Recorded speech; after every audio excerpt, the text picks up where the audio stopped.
Well, I said I might do another video with this guy, and that's what I'm doing. I enjoyed the last one, and this one feels so similar that it's hard to pass up. He's still got the California t-shirt on, which is flipped horizontally so it reads backwards, and the baked-in subtitles that read forwards so I can't flip his shirt to actually read properly. I should find that annoying, but I'm starting to just find it comfortable, which is confusing. So this one's proof that God exists. I figured we'd go a little bit traditional this time. Let's see what we got. I'm going to try to explain this as clear as I can, but I know this is going to be difficult to understand. No, I don't have any trouble understanding you. I think you do fine. But regardless, today we're going to talk about the proof that God exists. Yeah, that's another thing I doubt will be difficult to understand. These kinds of arguments normally aren't exactly high fruit. I'll put it that way. Now, this is a theory that wasn't completely created by me. I do have my own theories and so on that I will share in the future. Theories? Explanations for observed phenomena? I thought this was supposed to be some sort of proof of something. It's not really what a theory's for. When you make a theory, you're trying to do something else. But for now, we'll just go over this quickly. I appreciate it. The sooner I can get out of here, the better. It's already been a long month. I'm referring to December. Patrons have this in December, by the way. I feel like it's reasonable for me to shamelessly plug my Patreon in the middle of my videos sometimes. I don't take sponsorships or anything, and compared to those, it's not that intrusive. So I think it's alright. If we're looking at history, then that is where the biggest point lies. We're gonna look at history to prove God? So what, like Jesus' history in the Bible or something? There comes a point in the past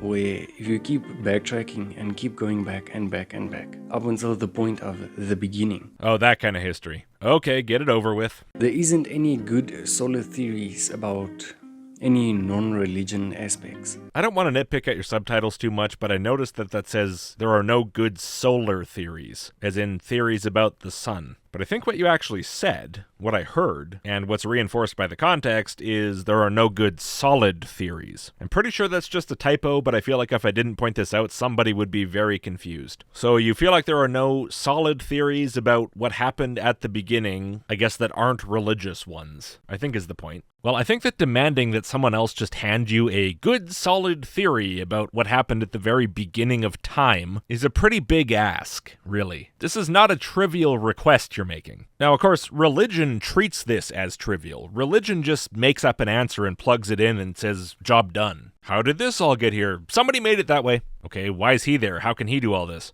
He just always existed and he can do this stuff just cuz. Yeah, he has to be able to. It's necessary that he can, cuz I say so. So that seems like a pretty good and solid theory. You might as well stop asking questions. Well, thank you, but no thank you. That seems like a load of crap that you just made up because you wanted to be able to say you have the answer. That's not good enough, because if I'm going to think I have the answer, I want it to actually be the right one. That's an important aspect of this that people tend to leave out. I want there to be a good reason to think that what you're saying is likely to be true to the exclusion of all other answers. And for all the centuries of attempts at apologetics on this topic, that is simply not provided by the religious. Not to any degree that approaches being satisfactory. So if you said something like, there are no truly satisfactory, conclusive theories or ideas about what happened at the beginning of time that we can accept as being likely true and reasonably start believing that that's the actual answer, I would be with you on that. But the problem is you say there are no answers like this outside of religion. No, there are no answers like this inside religion either. There are just answers that people with very low standards are willing to accept. But people with very low standards will accept basically anything, if it suits their tastes. That doesn't say anything about the actual quality of the answer. And what I mean by that is that no one can actually explain what happened. Okay, so what does that mean to you? To me, it doesn't mean anything more than what you just said. The answer is unknown.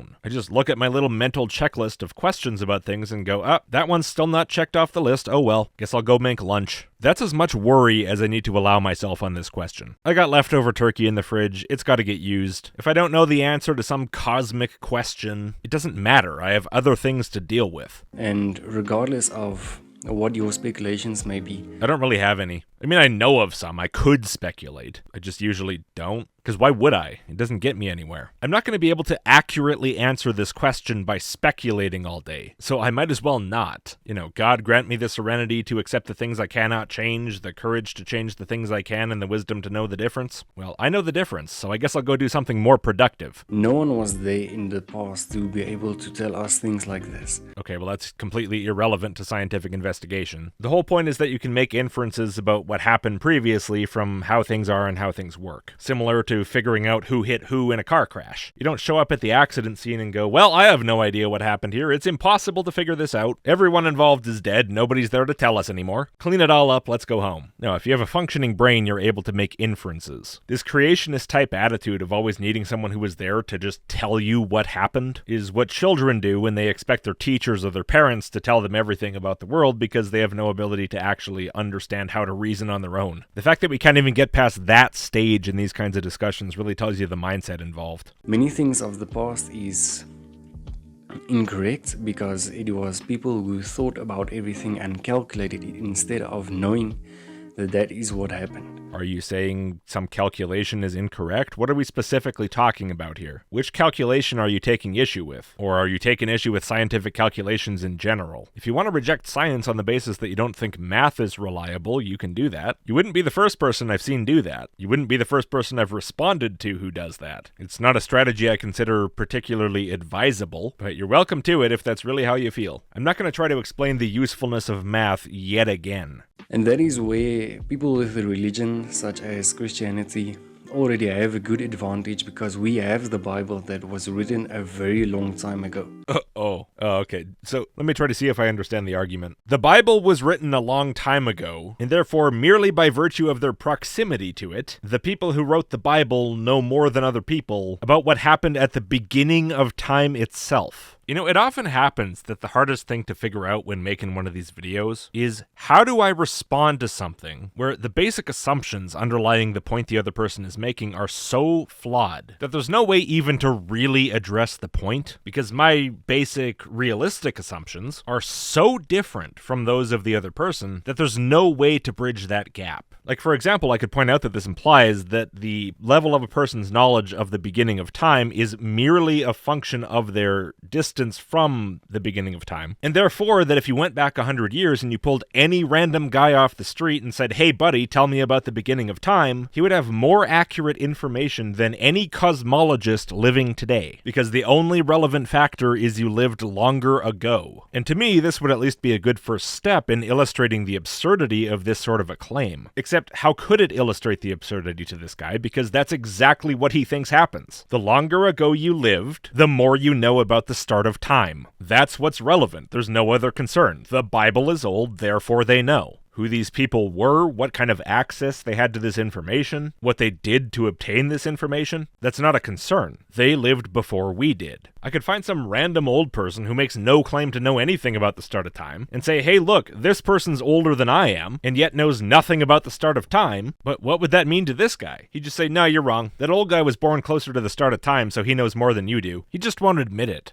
His basic assumptions are so screwed up that there's basically no way to argue against it in any meaningful way, at least until those assumptions are changed. Now, of course, this is a thought process based on fallacious reasoning, and so it's going to produce a lot of faulty outcomes. But to maintain any sort of thinking rooted in these fallacies requires a strong ability to deny reality as it presents itself to you. So I don't think even showing how this kind of thinking produces untrue results would do the job. I don't think that would change the assumptions, at least not rapidly, which I think is why so often it takes people a while to kind of fall away from religion. It's not an instant thing. A lot of their basic assumptions about the way things are have to change, and that rarely happens overnight. Oh, look at me, I'm rambling again. Which means that we already have a bit more insight of things that happened in the past than anyone that doesn't want to have a religion. Okay, if people want to use the Bible as some kind of supporting historical document to understand what happened in the past in human history, they can do that. It's pretty hit or miss, but it is taken into account at least. You don't have to be religious to use the Bible as an indicator of things that may have happened in human history. You can use the Bible as a tool to do that, along with any other old book that you look at. You may have to be religious to uncritically accept all of it as true just because it says so, but that's another one of those basic assumptions that I'm not going to be able to really change. The assumption that no matter what that book says, it's true because it says so. In any case, we're not talking about things that happened in the past. We're talking about things that happened before the past. Did you forget that we're talking about the beginning of time? We're not talking about, oh, this book says that these people went over here and fought those people. Maybe that's true. We're talking about what happened before time existed. An event, if you want to call it that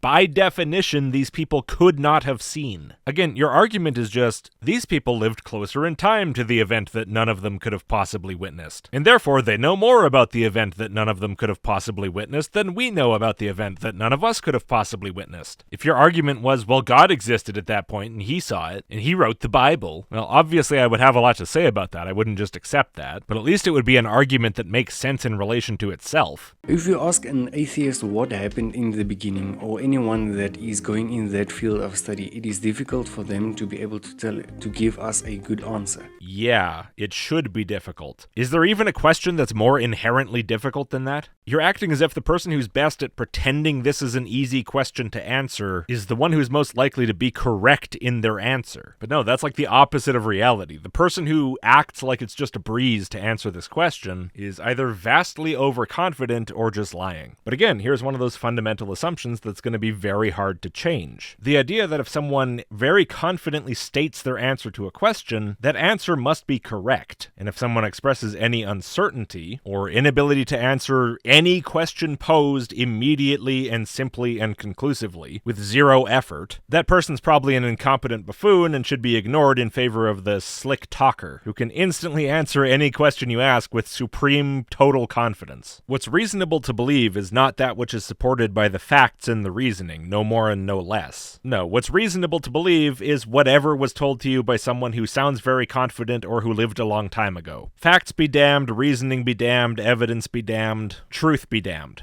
Because the beginning was something that is very undetermined, which is by some people described as a miracle that happened.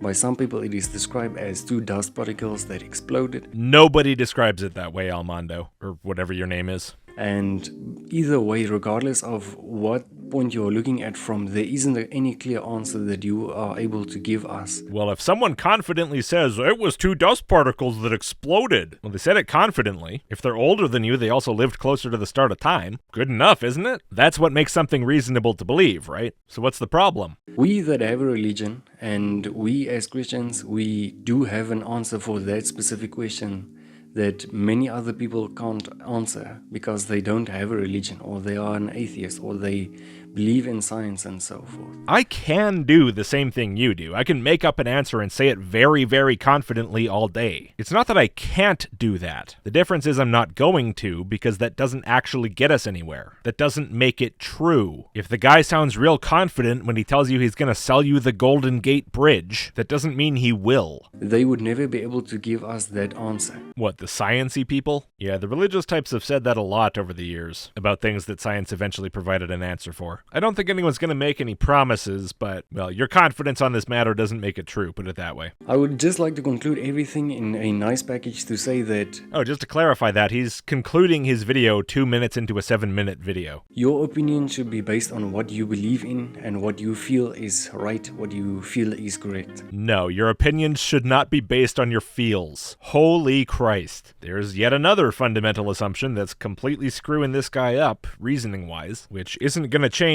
no matter what I say. I think this is kind of what people mean when they say you can't reason someone out of a position they weren't reasoned into. And I just feel if someone is giving you more and more correct answers or more and more points, then maybe it will be able to change your mind. In this case, your feeling is correct. If someone gives me more and more correct answers, that easily could eventually change my mind. It probably should, too. Who are we talking about? We're not talking about the religious. Theirs is a history of abject failure to give correct answers. But I'm not saying that is the case, and I'm not saying that is going to happen, and that's not what I'm asking. I agree that it's probably not going to happen, at least in this video. I'm just trying to explain why I am doing all of this now. That in no way explains anything that you're doing. I don't even understand how that's relevant to explaining that. But in speculation, if you think about it, no one, if you don't believe in God, would be able to tell us how the beginning began. Well, yeah, they could. They could tell you whatever they want about it. The same way you guys tell us whatever you want about it. It's not so much that they can't, it's just that a lot of them don't. Because lying about this stuff is not productive when you're searching for the truth. It all just sounds like a very big speculation of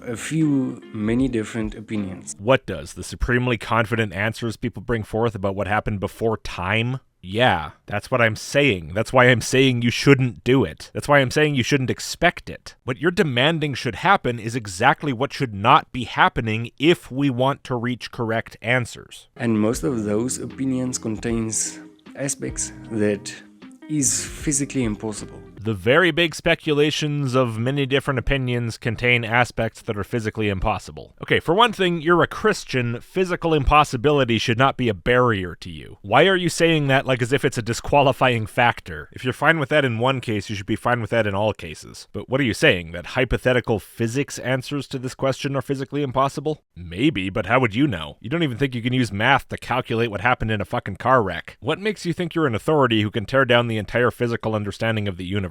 As I mentioned before, there are some speculations that 2 dust particles exploded and created the whole universe. As I mentioned before, no there are not. Where do people keep getting these ideas? I keep hearing this now. This isn't even a total lack of understanding of this topic. This is negative understanding of the topic. You're gonna have to work your way up to knowing nothing. Now, I don't know about you, but I haven't seen any dust explode in my lifetime. Who has said this to you? Show me. Who did you hear this from? Somebody in church? Regardless, any type of speculation that any person has about how the beginning started, it contains some sort of miracle No. that isn't very plausible in most cases. Okay, that's not what miracle means. Miracle means a suspension of the laws of physics by God. We're having a theological, philosophical discussion here, right? How about we don't conflate the literal meaning of the term miracle with the colloquial, metaphorical meaning of that doesn't seem very probable to me.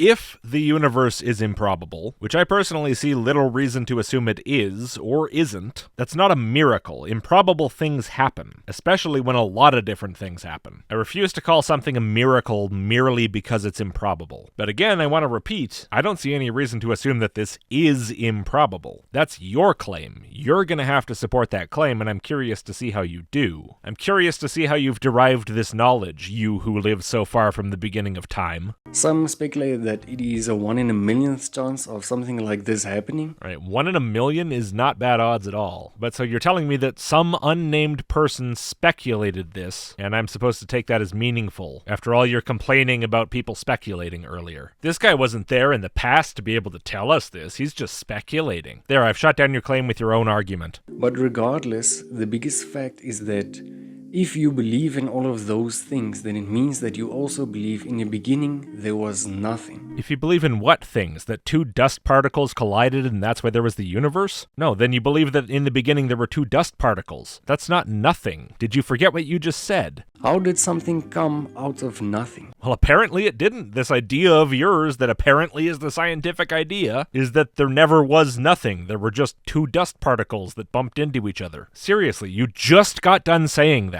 Literally seconds ago. Do you not listen to what comes out of your own mouth? If there wasn't anything, then it means that there should have already been something. You just said there was. The idea we're talking about is there was stuff. But still, the speculation goes that there wasn't anything. No, that's the exact opposite of the speculation you said. And then all of a sudden, a big spark, a big explosion, and the whole universe was created. Jesus fucking Christ. That is already a few signs of something that isn't part of this world that had it to happen. Huh? What do you mean not part of this world? You're talking about a physical explanation of something collided into something and made something else. It's kind of unclear. It doesn't relate to anything in science. It's just random nonsense that you're making up. But that's the basic gist of what you're saying. How does that imply some kind of otherworldly thing? It's just physical stuff happening and physical stuff causing physical change. Some sort of miracle or something or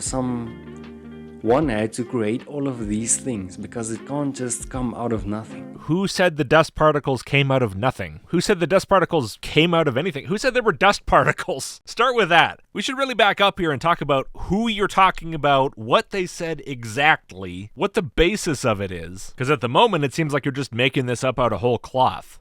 Which, in normal terms and normal physics, is impossible. Okay, for one thing, the physics of pre-universal reality easily might not match what we would call normal physics. The physics that match what we observe from our little perspective here within the universe. It's not at all unreasonable to think that there might be physics beyond that we simply do not understand and currently have no access to. Regardless, though, it's not relevant whether it's physically possible or not for what you're saying people say happened to happen. Dust particles particles smacking into each other and exploding and making a universe, or stuff popping into existence from actual, complete, total nothingness? You can't seem to decide which one it is, but whichever one it is, it doesn't matter if it's physically possible because it's not being proposed. The only one proposing it is you, or maybe whatever jerk-off in your church told you this is what other people think.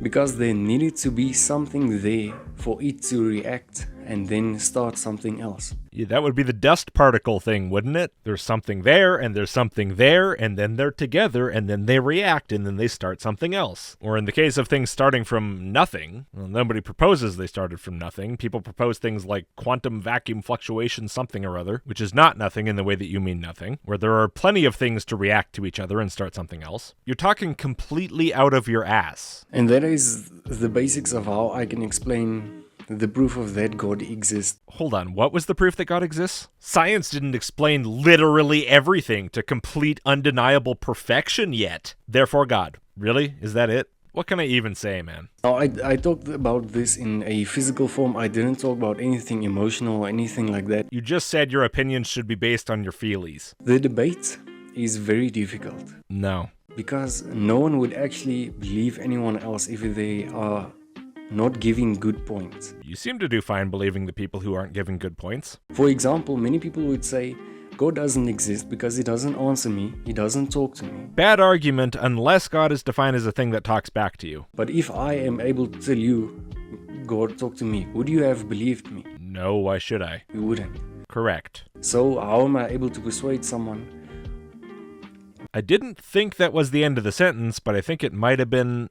Well, your answer is if that's the kind of argument you're going to use, you'll persuade people who are stupid enough to accept it. That's how you're able. If someone isn't, then you won't be able. Cry more. Even if I have physical facts, and they still don't want to believe me. No, it's not about want or not want. It's about, are your arguments any good? What if you think you have physical facts and they're not facts? Or what if they are facts, but your arguments based on them are no good? Just saying a fact, pointing to something in the universe and saying, look at that over there, doesn't automatically mean God exists. You have to make an argument based on it, and if you make an argument based on it, that argument has to actually follow. Someone very well might want to believe you, but if that person cares more about what's likely true than they do about believing you, that is, if they don't let their desire override their thinking, then if your argument sucks, they're still not going to believe you. Apparently you have a problem with that, and I don't know what to tell you. Sorry that you're bothered by it, I guess. So, it's not just a simple thing that I can just sort out in one video. It's going to be a very long thing. Ooh, more videos. We'll see. And it's going to take time, and I promise you that I do have a lot of good points. It's been 2 videos, I'm still waiting. That I would just like to make, regardless if it's going to change your mind or not. Please, be my guest. I do believe that some of these things are just interesting to know and good to know for your future. No. Because some of these content contains very, very important things that may have a big significant difference on your life. No. And that especially comes to what you think a religion actually is. Look, many years ago I had this question posed in a video. It was a Kent Hovind video. And I found this set of criteria on like about.com or some website that probably doesn't even exist anymore. And if it does, I don't care enough to check. So if you want to see me talk about what a religion actually is, what that word means, go there. I ran through that like 10 years ago. I'm not doing it again. It took too much time and it was boring. And it's right there for anyone to look at. Because many people don't actually have a good reason for them not to have a religion. Okay, so the people who have the religions come up and say, hey, you should join my religion. And then I say, cool, show me the stuff your religion says is true. And then they give a bunch of arguments that suck, and then I go, no, I'm not going to do that. There, that's the reason. I think it's a perfectly good reason. And if they have a reason, then it isn't correct towards the right terms. Look, I don't care about terms. Terms are just things we use to talk about stuff easier. I really don't care about terminology. I care about what the thing actually is, okay? In the case of Christianity, I'm not a Christian because Christianity makes a bunch of claims that are dumb, that aren't well backed up. If you choose not to call it a religion, if you choose to call it a relationship with Jesus or something, it doesn't change what it is. Nothing changes when you redefine terms. This is why your video about saying atheism actually isn't a thing that exists was so pointless. Because all the people who use the word atheist still think exactly the same thing they thought before. Except now you're just saying that the term that they're using as a shorthand to try to describe what they think isn't the right term to be using or something. Oh well. Their ideas didn't change. They're the same as they were. And that's the same with the word religion. It doesn't matter what you call it. If you say a bunch of crap, I don't believe you. Call the crap you believe whatever the hell you want. Many people are becoming atheists because they say God isn't answering me, or they tried praying but they didn't see any results. Possible. I'm not going to say it's not true. No idea. Maybe you have a good reason to think this. Maybe you have some info I don't. I don't know. I doubt it, but I don't really care enough to ask. Or they don't want to live a life where you are only able to do certain types of things, as in you can't sin. Who's doing your subtitles anyway? I keep seeing really major mistakes that I don't think you would have made if you wrote them yourself. Like here, instead of can't sin, it says consign. I think your English is plenty good enough that you would understand that you would write that as the word can't and the word sin. So what's going on here? You got your little brother doing the subtitles or what? Any person has their own right to their own opinion. They can believe what they want. They can have their own opinions that they want. It is a right that is upon us humans. But I feel that many of those specific opinions that I talked about just now is manipulated in the wrong way. Go on. I do believe that there is something or someone that is causing all of this manipulation and causing people not to believe in God for specific reasons, which I will get into another time. Is it Satan? That fucker. If you're a person that wants to do this, if you're a person that thinks maybe you wanted to go to Christianity, or maybe you wanted to live another life than you are living now, you're not comfortable with all of the beliefs that you have now. Not comfortable? What's comfortable got to do with it? Then I would encourage you to keep watching my videos, because I do have a lot of good points to make, I promise you. Almost at the end of video 2. Tick-tock, time's a ticking. And it's going to make a very big difference upon your life. Didn't you just say all this stuff? Did I dream that? But regardless, I want to say thank you so much for watching. Thank you for everyone who commented on the last video. I hope that I will see you soon. We'll see. Don't get your hopes up. And if you have any questions or any type of things that you want to ask, then please comment it down below. I will be responding towards them. And I hope that you will have a very lovely day. I hope that you would be happy in the end. Okay, I don't entirely know what that last part there was supposed to mean. I hope you'll be happy in the end. That sounds a little ominous the way you phrased it. But you know what? It is the end, and I am happy. For some reason so far, you always give me a happy ending. And thank you so much for watching. No, thank you for watching. You meaning everyone but you. You know, the people who are watching. If you would, before you go, please do give the video a like and click subscribe if you haven't. And if you like the channel, maybe consider supporting. A couple of bucks per video or per month is enormously helpful, and huge thanks to all of my supporters who've already made that choice. Early access email list, list.logicked.com, and I'll see you next time.